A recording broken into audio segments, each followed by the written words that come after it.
خداوند آپ سب کے ساتھ ہو۔ ہمارے خدا یسوع مسیح کی خوشخبری مقدس لوکا کے مطابق اے خداوند تیری تمجید ہو۔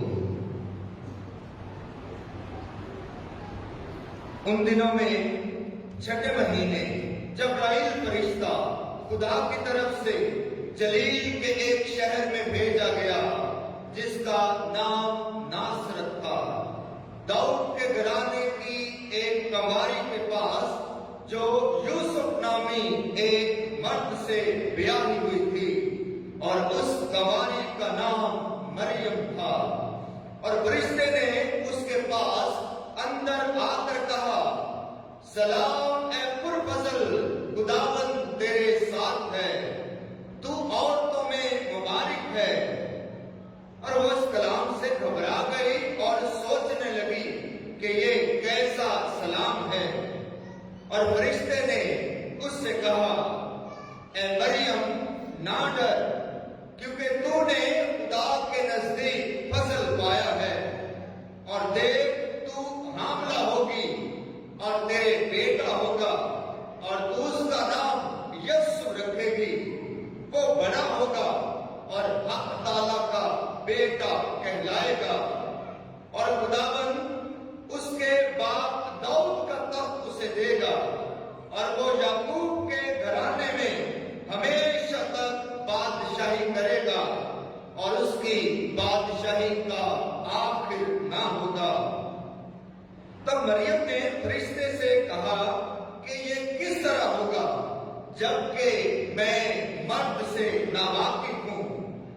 فرشتے نے جواب میں اس سے کہا، روح القدس تجھ پر نازل ہوگا، اور حق تعالیٰ کی قدرت تجھ پر سایہ ڈالے گی، اور اس وقت سے وہ قدوس مولود خدا کا بیٹا کہلائے گا۔ اور دیکھ تیری رشتے دار الزبات کے بھی بڑھاپے میں بیٹا ہونے والا ہے، اور یہ اس کا جو بانجھ کہلاتی تھی چھٹا مہینہ ہے، کیونکہ خدا کی کوئی بات ہرگز بے قدرت نہ ہوگی۔ اور مریم نے کہا، دیکھ میں خداوند کی بندی ہوں، میرے لیے تیرے قول کے موافق ہو۔ تب فرشتہ اس کے پاس سے چلا گیا۔ مسیح خداوند میں میرے عزیزو، عبادت کے تعارف میں بیان کیا گیا کہ آج 25 مارچ پوری دنیا میں پاک ماں کیتھولک کلیسیا کے لوگ عید بشارت مناتے ہیں، اننسیشن آف دی لارڈ۔ جب خدا کا فرشتہ جبرائیل فرشتہ آسمان سے زمین پر آ گیا، ناصرت کی ایک سادہ دیہاتی خاتون کے گھر اس کے صحن میں آن اترا، اور اس سے ہم کلام ہوا اور کہا کہ تو خدا کے بیٹے کی عزیز والدہ ہوگی۔ آج اس خوشی کی بشارت کو یاد کرنے کا دن ہے، آج اس عظیم واقعے کو یاد کرنے کا دن ہے، وہ واقعہ جو ہم سب کی نجات کی بنیاد بنا۔ مقدسہ مریم کا اپنے آپ کو پیش کرنا، مقدسہ مریم کا ہاں کہنا، اور یہ کہنا کہ میرے لیے تیرے قول کے موافق ہو۔ آج کلیسیا اس عظیم واقعے کو یاد کرتی ہے۔ یہ عید یاد کرنا اور یاد رکھنا، یہ تاریخ یاد رکھنا، یہ بڑا آسان ہے۔ وہ آسان اس لیے ہے کہ آج 25 مارچ ہے، اور آج سے دن کاؤنٹ کر لیں، اور 25 دسمبر تک یہ 9 مہینے بنتے ہیں جب ہمارا خدا یسوع مسیح پیدا ہوا۔ جیسے عام انسانی پیدائش ہوتی ہے، انسانی جسم وجود لے کر اس دھرتی پر آتا ہے، تو اس لیے یہ عید جو ہے یہ 25 مارچ کو رکھی گئی، جب مقدسہ مریم کو خدا کے بیٹے کی عزیز والدہ ہونے کا شرف عطا کیا گیا، اور یہ دعوت دی گئی کہ وہ خدا کے بیٹے کی عزیز والدہ بنے گی۔ عید بشارت اسے کہتے ہیں۔ یہ خوشخبری آسمان سے زمین پر آئی، یہ بشارت، یہ خوشی کی بات، یہ عزیز کا پیغام، یہ دنیا کی نجات کا پیغام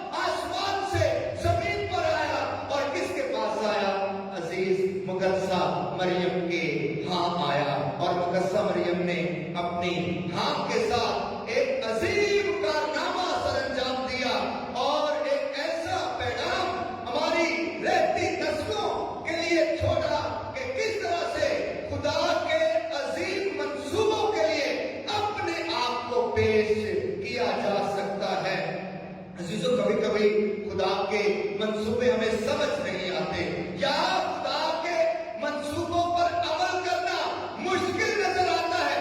मुकद्दस मरियम के लिए भी ये यीशु और खुदा के अजीम मंसूबे पर अमल करना आसान ना था।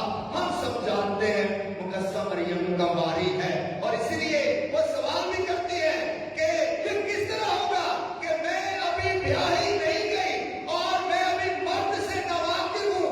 और फरिश्ता फिर खुदा का फजल उस पर जाहिर करता है, खुदा का मंसूबा उस पर जाहिर करता है और उसे याद दिलाता है वो बात जो आज पहली तलावत में भी हमने सुनी इशाया नबी के सीफे में से कि देखो कंवारी मामला होगी, उससे बेटा होगा और वो उसका नाम इमैनुएल रखेगी, जिसका मतलब है, इसका तर्जुमा है खुदा हमारे साथ है।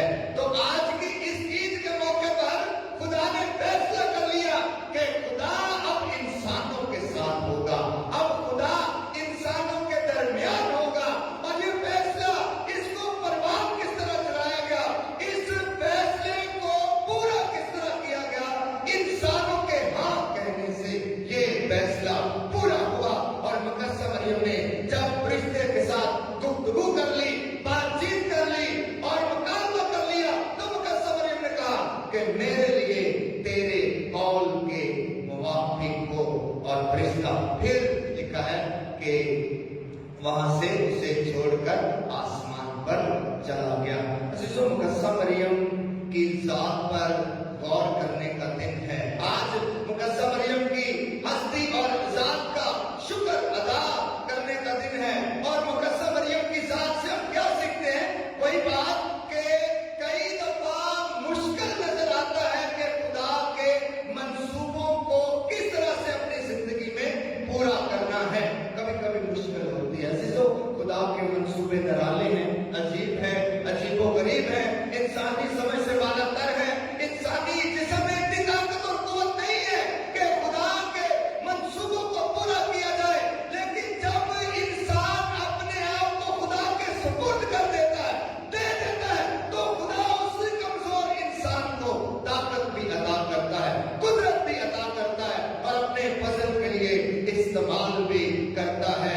तो मुकद्दस मरियम ने अपना आप खुदा के सुपुर्द कर दिया और खुदा के हजूरी में पेश कर दिया और कहा कि मेरे लिए तेरे कौल के मुवाफिक हो।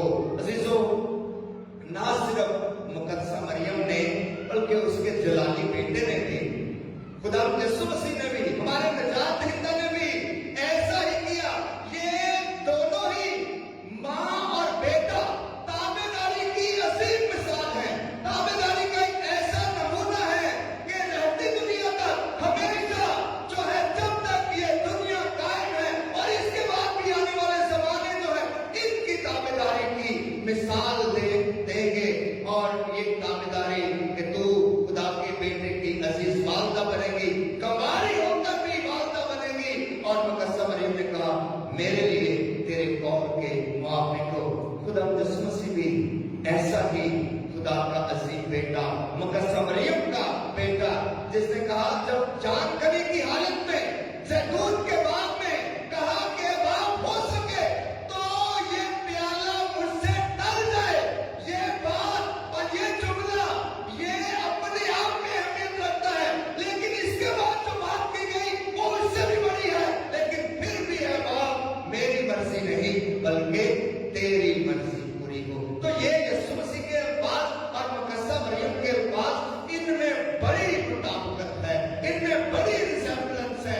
ये एक जैसे ही है कि मेरे लिए तेरे कौल के मुवाफिक हो। और यीशु कहता है कि हे बाप, जैसा तू चाहता है, फिर भी ऐ खुदावन मेरी मर्जी नहीं बल्कि तेरी मर्जी पूरी हो। तो ये माँ और बेटा जो है, मरियम और उसका बेटा यीशु अल मसीह हमारा निजात दहिंदा, ये ताबेदारी की अजीम मिसाल है, ये नमूना है। और मुकद्दस मरियम ने जो है खुदा यीशु मसीह की ताबेदारी में, खुदा की मोहब्बत में बड़ी अज़ियतें, मुसीबतें, दुख बर्दाश्त किए हैं। ये यीशु के दुखों का मौसम है और आज रोज़ों के दौरान का चौथा जुमा है। और और हमने सलीब के रास्ते की 14 मकामात की बात में शामिल हुए और 13वें मकाम पर आपने गौर किया कि खुदावंद यीशु मसीह की लाश सलीब से उतार कर किसकी गोद में रखी गई?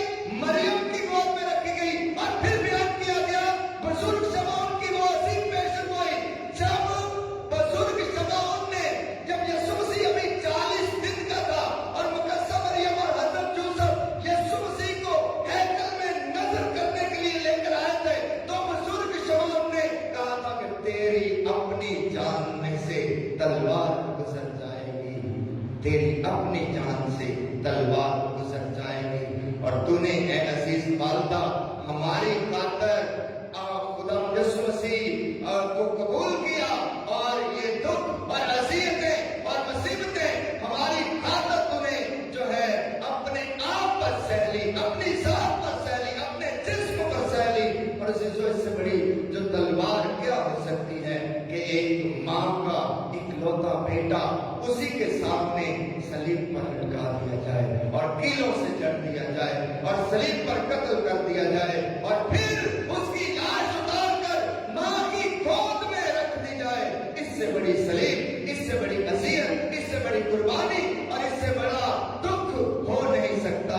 हमारी जिंदगी के भी दुख है, हमारी जिंदगी के बेशुमार दुख हैं, लोगों की बहुत सारी परेशानियां हैं, लोगों के बहुत सारे दुख हैं और लोगों की बहुत सारी अज़ियतें हैं, मुश्किलात हैं, दुश्वारियां हैं, परेशानियां हैं। लेकिन मुकद्दस मरियम के दुख से बड़ा दुख नहीं हो सकता। लेकिन वो फिर भी खुदा के वादों पर यकीन रखती है, खुदा के हुक्म पर यकीन रखती है, खुदा के कलाम पर यकीन रखती है और वफादारी में आगे बढ़ती रहती है और हमारे लिए ये नमूना पेश करती है कि हम अपनी जिंदगी के अज़ियतों, मुसीबतों, मसाइल, परेशानियों और दुखों का किस तरह से ईमान में मुकाबला कर सकते हैं। अज़ीज़ों, आज ईद बशारत है और मुकद्दस मरियम को ये खुशखबरी का पैगाम आसमान से आया और जमीन पर उसे जब्राइल फरिश्ते ने कहा कि तू खुदा के इकलौते बेटे की वालिदा होगी। आज खुशी बांटने का दिन है, बशारत देने का दिन है, खुशखबरी पहुंचाने का दिन है, एक दूसरे के लिए खुदा की खुशखबरी बनने का दिन है। इसलिए आज हम यही कोशिश करें, हमारी अपनी जिंदगी में यही कोशिश होनी चाहिए कि हमारी बातों से, हमारे अमाल से, हमारी गुफ्तगू से, हमारे अखलाक से, हमारे उठने बैठने से कभी भी किसी की दिल आज़ारी नहीं होनी चाहिए, कभी भी किसी को दुख नहीं पहुंचना चाहिए, क्योंकि ईद बशारत का यही पैगाम है कि हम हमेशा यीशु की बशारत को आम करते रहें और यीशु की इस खुशी को दूसरों में बांटते रहें।